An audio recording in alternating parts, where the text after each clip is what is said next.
What is up, boys? It is PDS. Once again, I'm coming at you with another deck profile. I just hit Platinum 1 with Infernoids. So a lot of you are probably unfamiliar with this archetype. It was way popular back, during 2016, 2015, even before that. Kind of fell off the radar, but it is actually still a very good deck and is very competent to compete with the current metagame in Master Duel. So just to kind of go over the deck a little bit. So I am playing 60 cards, which may be kind of strange to you guys. I'm sure a lot of you have seen in a lot of videos, you should keep your deck to as much close to 40 as possible. Does that make sense? Is that English? Anyways, so the reason why you play 60 cards is you're trying to play these power spells that mill your deck. So you're playing Reasoning, Monster Gate, and that Grass Look Screener, all cards which mill multiple cards out of your deck. So Reasoning and Monster Gate are interesting because they excavate until you can get a monster that can be normal summon / set. So a large theme in this deck is that a lot of these cards cannot be normal summon / set. So, Lava Golem, Alpha, every single one of the Infernoid monsters except for Decatron. And so you're just going to be milling out your entire deck, fueling up your graveyard to use these powerful Infernoid monsters in the graveyard. And of course, with Reasoning and Monster Gates, you hit either Fairy Tale Snow, Decatron, or Cyframe Driver. So those are the targets in the deck, and the other cards all get sent to the graveyard, and you just keep milling and milling and milling until you just get very powerful. You get a very powerful turn where you just basically can just push through basically anything your opponent has. So this deck is extremely powerful, but also because you're playing 60 cards, it is less consistent than a normal deck. So you have to keep that in mind when you're making this deck. The power level is insanely high, but also it's a very high risk, high reward type of thing. So I'm going to go for the card for card. The Infernoids can be split up into 3 different groups. So the Infernoid monsters, a bunch of them are really low levels. So the level 4s and lowers are the small ones. So the small ones can be special summoned only from the hand, and they only require 1 card to get banished. And they cannot tribute themselves during your turn, but on your opponent's turn, you can tribute them to banish a card from their graveyard. So that's a quick effect. And then they all have additional effects, which I'll be going over. The medium ones are the level 5 and higher ones. So level 6 and 7 and the level 8. Those require 2 Infernoid monsters to get banished.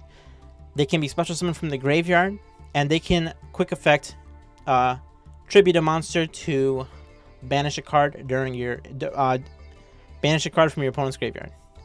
So this effect is during either player's turn. So the medium ones have that effect, and then finally the big ones, which is only Deviati and Inuku, these need to banish 3 Infernoids from your graveyard, and they each have a different effect. So when Deviati is special summoned onto the field, he nukes every single spell and trap that's not a void spell and trap.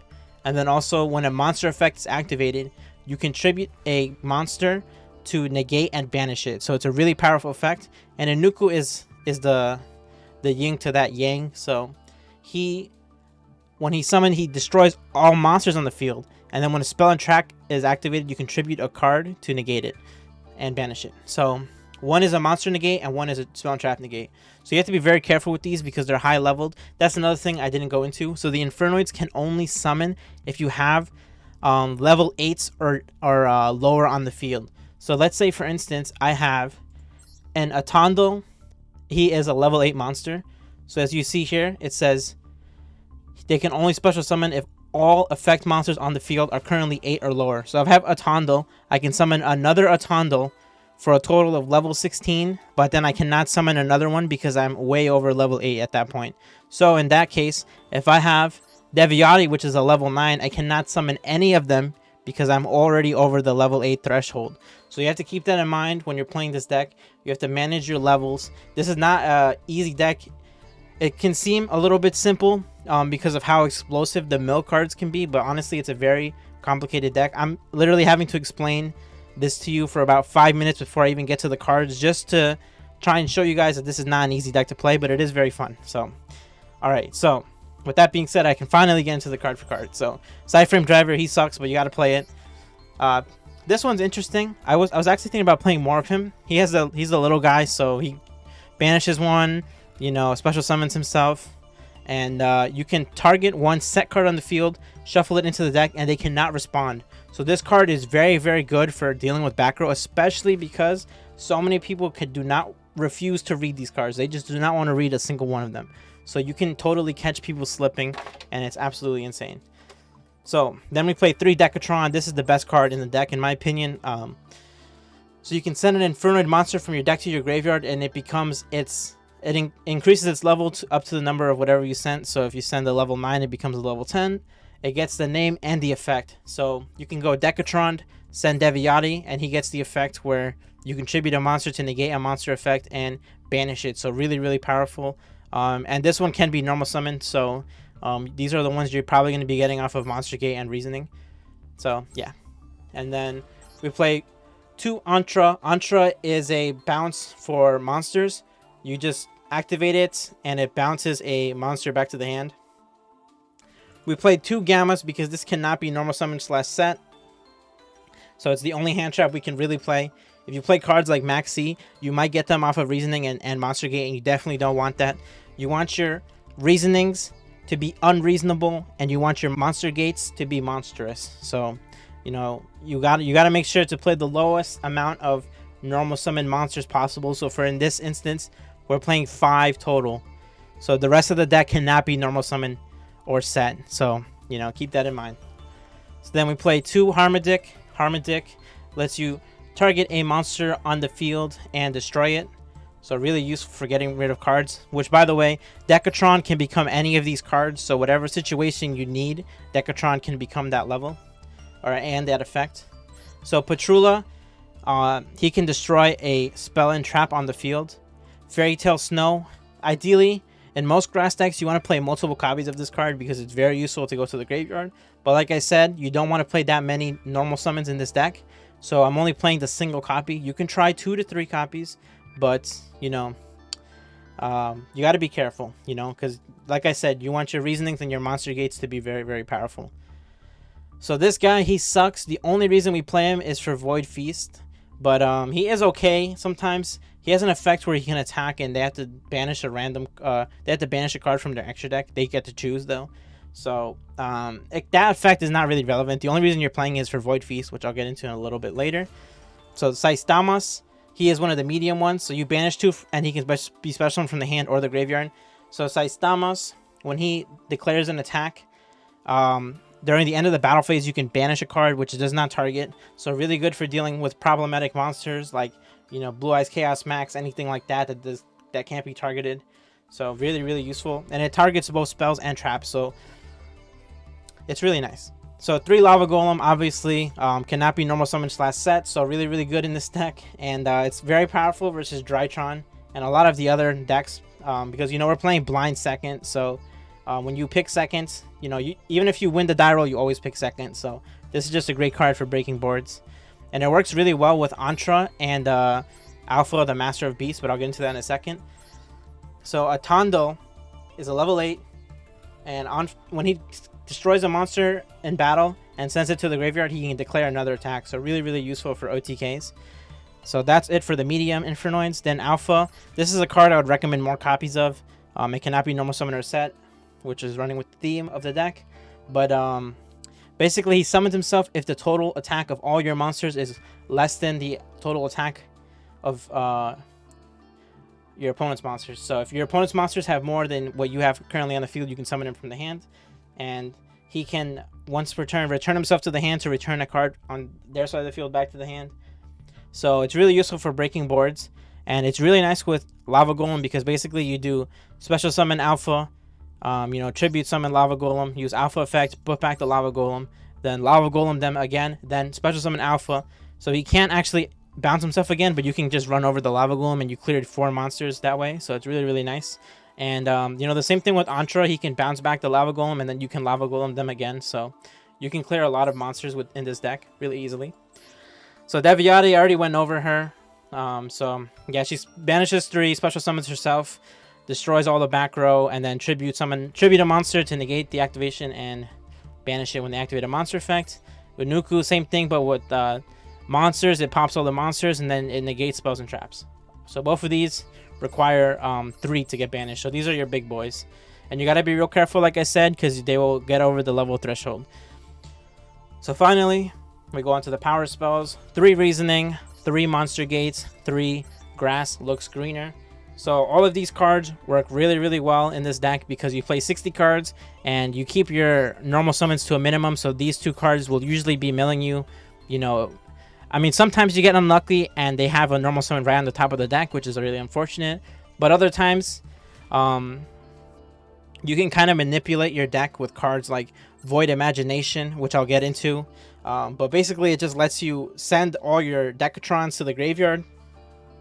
So when you use Reasoning, the only cards left will be like Snow and Driver. So you have, you know, it's going to be 2 cards out of 60 that you can summon. So you're going to be milling a ridiculous amount, which means you're going to have an insane amount of extenders. So yeah, both of these cards work very similar. Monster Gate has some synergy with Lair of Darkness, which I'll go into. And yeah, so these cards are all basically the same thing, but they in this deck. So yeah, 2 Lightning Storms just for the Eldritch Andes. Clears cards because we go second. Lair of Darkness is really interesting in this deck because all face-up monsters on the field become dark. And then once per turn, if you attribute a monster you control to activate a card effect, you can tribute 1 monster your opponent controls even though you do not control it. So this card has some insane synergy with Infernoids because, as I was explaining to you a little earlier, all of them have an effect. The medium ones and the little ones have an effect to tribute a monster to banish a card from your opponent's graveyard. So you can tribute their own monsters and then banish a card from their graveyard. So let's just say they normal summon a Tri-Brigade monster. You can on-summon, tribute that monster, and then banish one from their graveyard. So you basically just, you know, they don't even get a chance to use the effect, which is absolutely insane. And then also you get the banish, which is really cool. They do get a token for you doing that, but like the token is not the same as having their monster. So that's only once per turn though, so you got to keep that in mind. But it also works with Monster Gate. And I was trying out Enemy Controller as well, but I didn't really like it that much. So yeah, you can try a bunch of stuff, but this card is kind of whatever. It's cuttable, but it is cute, so that's why I just played 2 copies of it. 3 Void Vanishment. So this card will let you search for any Void spell or trap. So that's going to be Imagination and the Feast. Usually you want to get Imagination, but it depends. If you're going first, you want to get Feast. But you have to remember for the rest of the turn, you can only special summon Infernoid monsters. And yeah, so also has another effect where if an Infernoid monster you control battles, after damage calculation, if this is still on the field, you can send this card to the graveyard and you banish both. So it's cool to out big monsters. But yeah, so this card's really cool. It can get ashed, of course, so you got to be careful.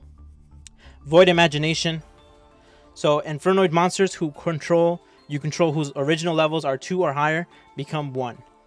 And then all battle damage they inflict is halved. So basically with this card, you can bypass all that restriction I was talking about, where, you know, like if a Nuku's on the field, you can't summon anymore. It becomes level 1.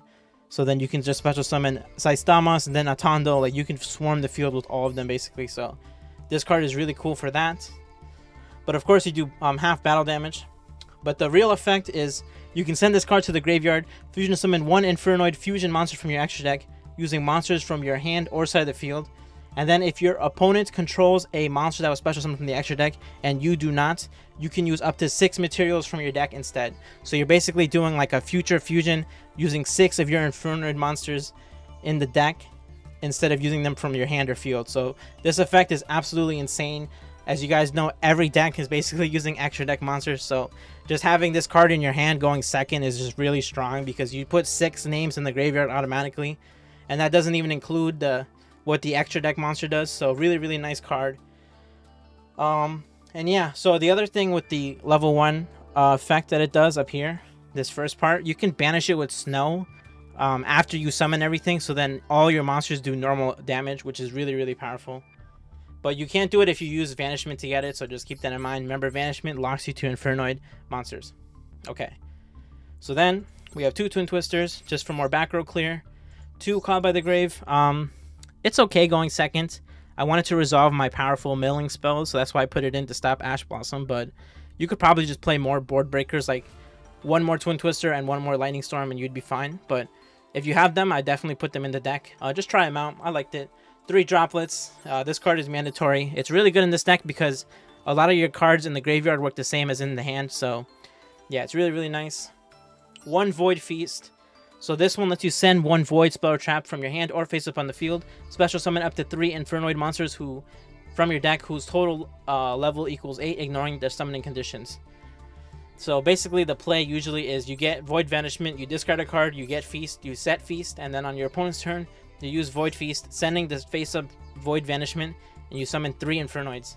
So if you didn't draw this guy, you can summon 2 Decatron, which is level 2, and then 1 Sajet, which is level 6, so that's a total of level 8. And then both of these Decatrons can send an Anuku and a Deviati. So you get a Monster Negate, a Spell Negate, and then you get a DD Crow as well. So really, really strong, of course. But this only is really good if they make you go first. Honestly, the card is pretty decent, though, going second as well. I'll show you some replays. You can do some powerful stuff. Like, you can even summon Patrula, which is level 4, and then Harmadic, which is a level 3, and then a Decatron. So you could still get a Negate and then 2 DD Crows on your opponent's turn. So even if you draw this guy, it's not that bad, but it becomes much more powerful when you still have this one in the deck.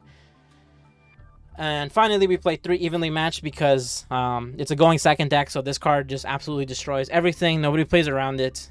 Definitely would recommend this if you're playing a go second of any version of any deck. Really, really strong card.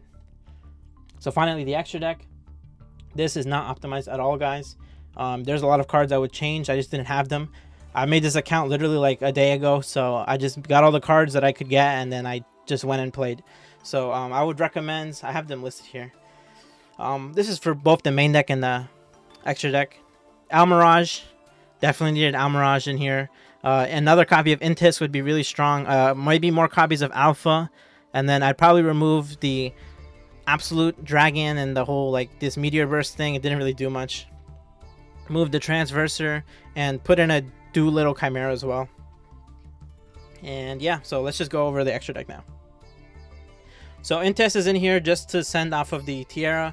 So if you don't know what Intis does, when it's sent to the graveyard, you can target a card in the field and destroy it. Which is very useful if you end up having, if you lock yourself into Tiara somehow. But also it's useful just to pop a card in their field. So Tiara, which is the card you summon off of Void Imagination, by the way. So you can apply these in a sequence based on the number of different names you use to summon this card. So if you use 3 or more names, each player sends the top 3 cards of their extra deck to the graveyard. Or I'm sorry, yeah. From each player sends 3 cards from the extra deck to the graveyard. So you get to pick. So usually you pick Tiara, Intis, and then another Intis. So you'd get 2 pops, and then you get another name in the graveyard. But in this case, I pick Intis, Tiara, and Omega. But you don't need Omega. I just have it in here because I got it. And then the other effect, if you send 5 different names, each player sends the top 3 cards from their deck to the graveyard. So you get a mill for 3, and then you also get a, you get to send 3 cards from the extra deck to the graveyard.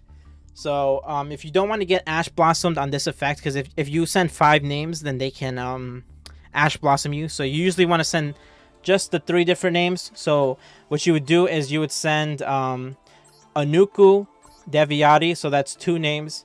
And then you send one of the medium ones, so either Atandil or Saistama. So usually you send Anuku, Deviati, Saistamas, so that's 3 names. And then 2 Decatron. So that'll be your 6 monsters. You can also just send the other Decatron if you want. Or one of the other little ones like Harmadic or Patrula or whatever. So in this case, when you do that, your reasoning and your monster gate will be much better. And then also they can't Ash Blossom the effect. So yeah, so really, really strong, and you still get to send it from the extra deck. So usually you want to summon him to the extra monster zone because you use a card like Gravity Controller to get it out the field, because this card is level 11, so it restricts your guys. So you have to keep that in mind. Okay, so that was a lot to explain. I hope I did a good job. Otherwise, I guess just rewatch it and hopefully it makes sense. 1 Meteor Burst Dragon, this honestly didn't come up. This is a cute combo with Saistamas that I honestly never really used. It's just in here because it's a rare budget thing. But honestly, the most important cards in this extra deck is going to be these 3 URs: Needle Fiber, Gravity Controller, Hita, Nightmare Phoenix, Unicorn, Crusadia, Equimax, and Borosword, and then the rest is kind of like whatever, but I didn't really use it. But yeah, Omega, he comes up sometimes. He's nice to send off of Tiara, but you definitely would prefer a second copy of Intis. Gravity Controller, You need to summon Tierra in the extra monster zone so you can use Gravity Controller to get it off the field, because as you guys know, Links do not have levels, so they're perfect for Infernoid monsters. So if you get stuck with Infernoid monsters on the field, you just link them away, and then you can summon more. Hackley Fireback is really cool because he puts Decatron onto the field, so you get another name. And then from there, you can either special summon a medium one from the graveyard to go into a Boral Sword, or you can do other stuff like go into Equimax or Unicore or whatever you need to. Oh, you need access code. That's what I meant to say. You should add access code to this deck too. One Nightmare Phoenix just for removal and to link climb. Hida is really nice because it's lets you special summon back usually an Ash Blossom from their graveyard, and you can link climb with it into like Needle Fiber or whatever you need. Lambda came up sometimes. He's okay. He's just in here because I play the Cyframe package, so why not? I had a lot of space. This card, you don't need to play. Geonator Transverser. It's just in here because I didn't have all the cards, but like I said, you know, this deck usually relies mostly on the main monsters. The extra deck monsters, there's only a few that you absolutely need mandatory. Unicore is nice just to spin and link climb. But yeah, if you play Unicore, you definitely want to pick up an access code. I'm missing an access code. Equimax is really nice.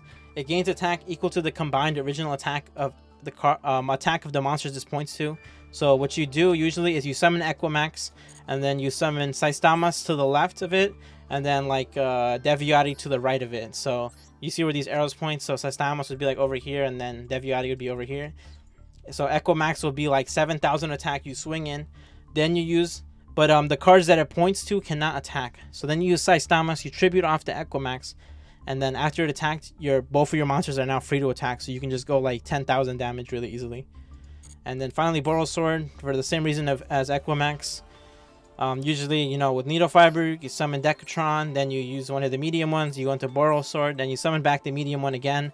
Then you do attack with Boral Sword, attack with the medium one, Boral Sword effect, put the medium one to defense, and then just OTK them. So that is the deck profile, guys. 20 minutes long, 60 cards, very, very a lot to go over. So I'm going to show you guys some replays now so you can see how powerful this deck is. If you guys have any comments, if you want to see more gameplay for this deck, let me know in the comments section. I'll try to make a guide.